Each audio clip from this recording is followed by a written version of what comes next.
आपण पाहतोय अतिशय अवघड वाटणाऱ्या विषयातील अतिशय अवघड वाटणारे टॉपिक, पण एक्झामच्या दृष्टीने महत्त्वाचे असणारे टॉपिक, आणि तेही इतक्या सोप्या भाषेत की एकदा लेक्चर पाहिलं तरी आयुष्यभर लक्षात राहील. सो आज आपण पुढचा पॉईंट घेतलेला आहे आणि तो म्हणजे वनस्पतींमधली संप्रेरकं किंवा वनस्पतीमध्ये आढळणारे ते हार्मोन्स, ज्याच्यावरती आयोगाने वारंवार प्रश्न विचारलेले आहेत. सो हे हार्मोन्स अभ्यासताना आपण त्याच्यातलं एक महत्त्वाचा हार्मोन आज पाहतोय, दॅट इज ॲब्सिसिक ॲसिड, ॲब्सिसिक आम्ल किंवा ज्याला ABA असं म्हटलं जातं. आता याच्यामध्ये तर सगळा कंटेंट आहे, याच्यामध्ये ट्रिक कुठे आहे, पण तुमच्याच घरातली एक व्यक्ती तुम्हाला हा सगळा कंटेंट लक्षात ठेवायला फार छान पद्धतीने मदत करू शकते. त्यामुळे व्हिडिओ शेवटपर्यंत पहा. हा व्हिडिओ पाहिल्यानंतर तुम्हाला असं वाटेल की अरे कुठलाही टॉपिक असू देत इतक्या सोप्या पद्धतीने तो लक्षात ठेवता येऊ शकतो खरं. चला तर मग आधी ॲब्सिसिक ॲसिड म्हणजे काय, त्याचं नेमकं काम काय असतं, त्याचा उपयोग काय असतो, हे सगळं पाहूया. तर आपण ज्यावेळेला वनस्पतींमधली संप्रेरकं अभ्यासतो आपल्याला 5 प्रकारची वेगवेगळी महत्त्वाची संप्रेरकं पाहायला मिळतात. त्याच्यातलं सगळ्यात पहिलं येतं ते म्हणजे ऑक्झिन. ऑक्झिन काय करतं तर वनस्पतींची जी वाढ होत असते, आपल्याला माहिती आहे की वनस्पती सूर्यप्रकाशाच्या दिशेने वाढतात. आपण खिडकीमध्ये ठेवलेल्या झाडाचा प्रयोग लहानपणापासून पाहिलेला आहे.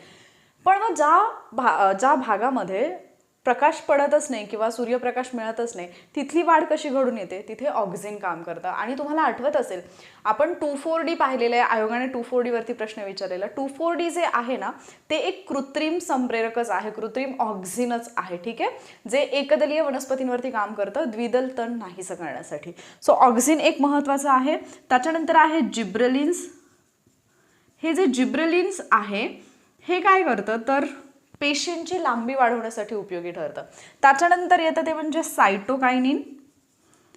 सायटोकायनिन जे आहे हे वनस्पतींच्या पेशी विभाजनामध्ये महत्त्वाची भूमिका बजावतं. लक्षात कसं ठेवायचं, सायको माणसं असतात ना, ती असं काही कट करत राहतात, विभाजन करत राहतात, भांडणं करत राहतात.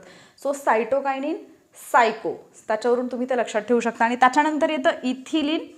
इथिलिन जे आहे हे एक सेकंड, हे फळ पिकवणारं संप्रेरक म्हणून ओळखलं जातं.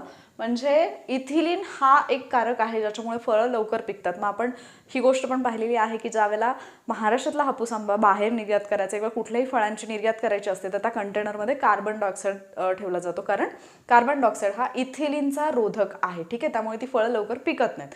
सो इथे इथे बैसरे मोरा, पिकल्या फळांचा चारा, असं तुम्ही ते लक्षात ठेवू शकता. सो ही 4 तर महत्त्वाची आहेत, पण ॲब्सिसिक ॲसिड जे आहे ते आज आपण पाहणार आहोत.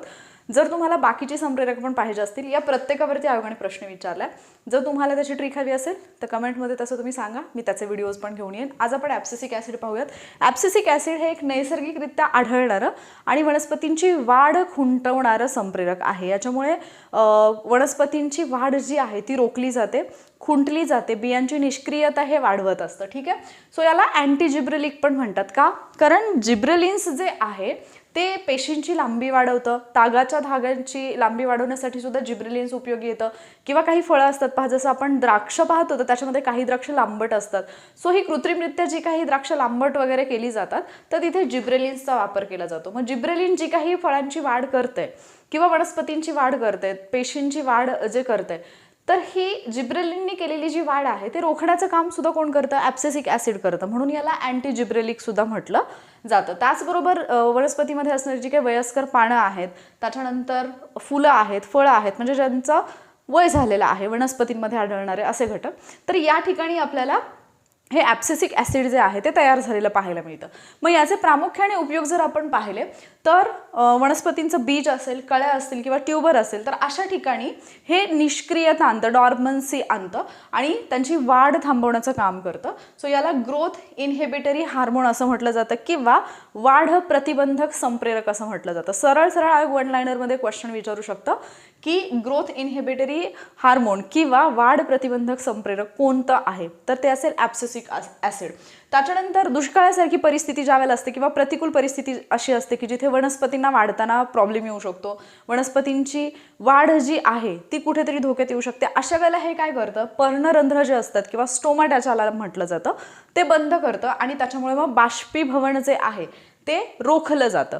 म्हणजे ज्यावेळेला पण दुष्काळग्रस्त परिस्थिती असेल, आता दुष्काळग्रस्त परिस्थितीमध्ये जर आणखी स्टोमाटा ओपन असेल, जर बाष्पीभवन झालं तर त्या वनस्पती लवकर मरतील, राईट. सो हे काय करतं, दुष्काळासारखी परिस्थिती असेल, प्रतिकूल परिस्थिती असेल तर अशा वेळेला स्टोमाटा किंवा पर्णरंध्र जे आहे ते बंद करण्याचं काम करतं. बाष्पीभवन सुद्धा हे रोखतं. त्याच्यानंतर आणि हा प्रश्न आयोगाने विचारलाय की कुठलं हार्मोन आहे जे स्टोमाटा बंद करतं, हे सरळ सरळ आयोगाने विचारलं, आता रिसेंटली विचारलेलं आहे. त्याच्यानंतर ॲब्सिसिक ॲसिड जे आहे हे वार्धक्याला चालना देतं, म्हणजे वनस्पतींना लवकर ते म्हातारं करतं, वार्धक्य आणतं त्याच्यामध्ये.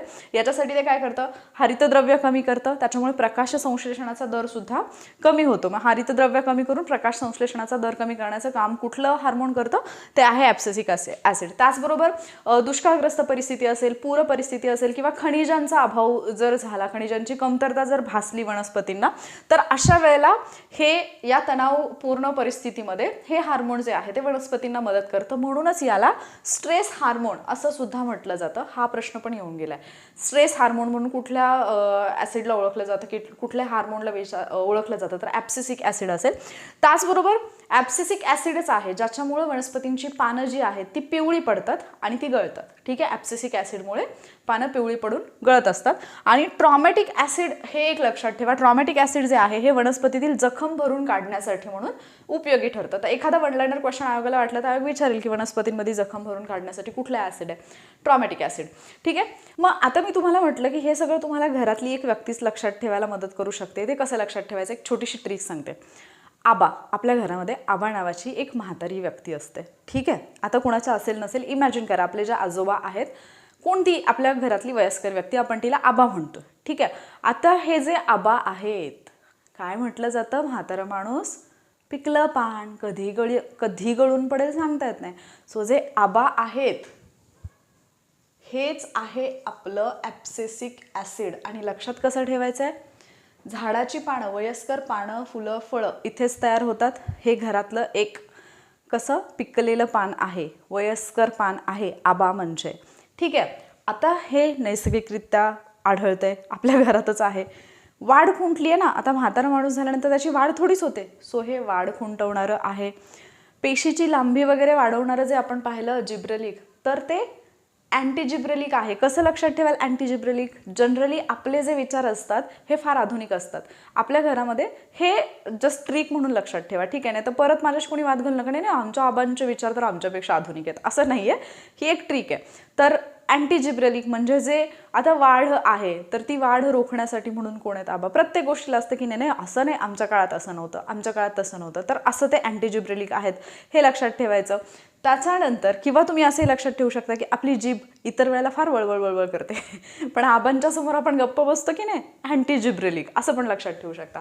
आता हे काय करतं, बीज, कळ्या, ट्यूबर याच्यामध्ये निष्क्रियता आणताना वाढ थांबवतं. लक्षात कसं ठेवायचं की आबा आता निष्क्रिय होत चाललेत, हातपाय त्यांचे जास्त चालत नाही आहेत, म्हणजे वाढ प्रतिबंधक हार्मोन आहे त्यांचं.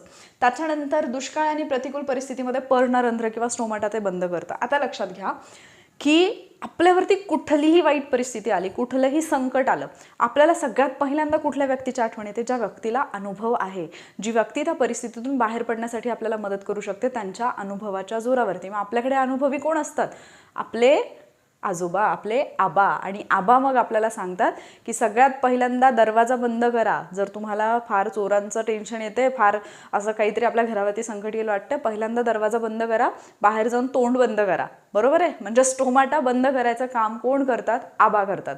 आणि प्रतिकूल परिस्थितीमध्ये तेच आठवतात, म्हणून स्ट्रेस हार्मोन प्रतिकूल परिस्थितीमध्ये आपल्याला हेल्प करणारा आणि स्ट्रेस देणारा माणूस म्हणून लक्षात ठेवा, आबा. ॲक्च्युली आय एम सॉरी, असं कोणी त्रास वगैरे देत नाही, ते आपली मानसिकता असते, पण लक्षात ठेवण्यासाठी म्हणून सांगते. त्याच्यानंतर वार्धक्याला चालना, ऑब्वियसली आता म्हातारं माणूस आहे, वार्धक्याला चालना, हरितद्रव्य कमी, प्रकाश संश्लेषणाचा दर कमी. म्हातारं माणूस आहे, आबांना खायला कसं लागतं, कमी लागतं, प्रकाश संश्लेषण कमी झालेलं आहे, पिकलं पान पिवळं पडून गळून जातं. आता आबांना जर काही झालं तर आपण काय करणार आहोत, ट्रॉमॅटिक ॲसिड. आपल्याला ट्रॉमा होईल ना की अरे बापरे बाप, कसं काय आबांना काय झालं, ट्रॉमॅटिक ॲसिड वनस्पतींमधली जखम भरून काढण्यासाठी लागतं. अशा पद्धतीने तुम्ही ॲब्सिसिक ॲसिड ABA जे आहे ते लक्षात ठेवू शकता. कोणाच्याही भावना दुखावण्याचा माझा हेतू नव्हता, फक्त एक थोडासा अवघड वाटणारा घटक आहे, सगळ्या फॅक्ट्स लक्षात ठेवताना थोडा त्रास होऊ शकतो, म्हणून फक्त ही ट्रिक मी तुम्हाला सांगितलेली आहे. तुम्ही या पद्धतीने सुद्धा अभ्यास करू शकता की काही गोष्टी अशाच पद्धतीने जर लक्षात ठेवल्या तर त्या अवघड वाटणारा टॉपिक आपल्याला इझी वाटायला लागतो, म्हणून फक्त हे सांगितलेलं आहे. ही ट्रिक आवडली की नाही हे मला सांगा.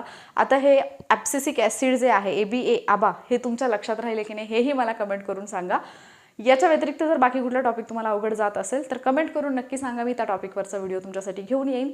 एक्झामसाठी इम्पॉर्टंट असणारे पॉईंट एक्झामपर्यंत तुमच्याकडून पाठ करून घेणं, तुमच्या लक्षात राहिले पाहिजेत आणि तेही एक्झाममध्ये विसरले नाही पाहिजेत, अशा पद्धतीने करून घेणं हे माझं ध्येय आहे. तुमचं ध्येय काय आहे हे मला नक्की सांगा. जर व्हिडिओ आवडला असेल तर लाईक आणि शेअर करायला विसरू नका आणि असेच व्हिडिओज पाहण्यासाठी वॉरियर ऑफिसर या तुमच्या लाडक्या यूट्यूब चॅनलला सबस्क्राईब नक्की करा.